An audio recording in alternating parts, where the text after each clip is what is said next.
evening. I'm here tonight as a member of New Hope Community Church, taxpayer, and former D15 parent. As you heard, we at New Hope have researched the so-called national sex ed standards that Illinois was the first to adopt. These standards are not national. They were not written by the U.S. Department of Education. They are not federal law. Instead, they were written by 3 radical independent political organizations based out of D.C. and given this title. Now, you said you've opted out, which was initially good news, and when the question was asked, what are you teaching instead, I found out that D15 is using Candor Health online modules in the junior highs and had field trips there, and this is a red flag. After speaking with a former middle school teacher in another district and others, we now know that unfortunately an opt-out is pretty meaningless, or can be. So we would like to know what portion of the standards does D15 really cover? Is it 80% or 90%? Because it appears as long as a district is not doing 100%, they can say they are opting out.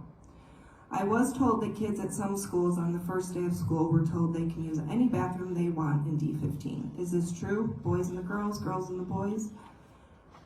Candor Health recently tweeted an article on pleasure-based sex ed entitled, "Should we be talking to kids about what it means to have good sex?" It's very telling what their true motives are. They do not care the age of consent is 17 in Illinois. They do not care that when compared to teens who are not sexually active, teens who are significantly more likely to be depressed and attempt suicide. The motives of this company are not to look out for the best interests of children, that is clear. So why are you spending our hard-earned tax dollars with them? It's pretty egregious by itself, let alone when the academic results in D15 are so dismal. According to the ISB report card, in 2015, 49% of D15 kids were ready for the next grade level. In 2016, that went down to 45%. In 2017, 42%. And in 2018, 40% were met or exceeded standards in English. In 2020, there was no data. And in 2021, 32% in English and 36% in math. These numbers are simply mind-boggling. It appears it's way past time to get back to basics. Public schools in Illinois are at a crisis point. It's sadly not surprising that Illinois was the first to adopt these standards. We have a governor, when he's not locking children out of schools, is using his wealth to be a leading funder for radical and dangerous transgender activism.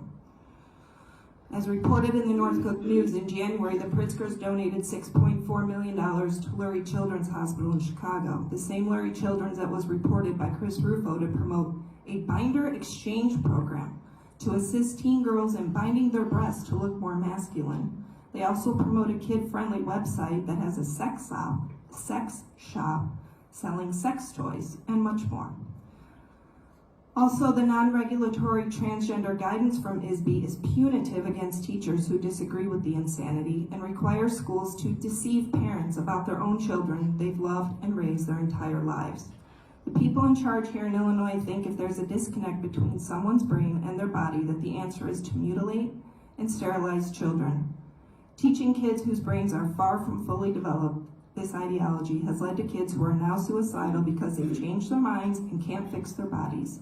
The stories are very grim. Parents who are listening, I urge you to opt your child out of any and all sex ed. You have no idea what the teacher is sharing in the classroom that is not part of the official curriculum, or what any outside consultants that are brought in are teaching your child. It's not worth it.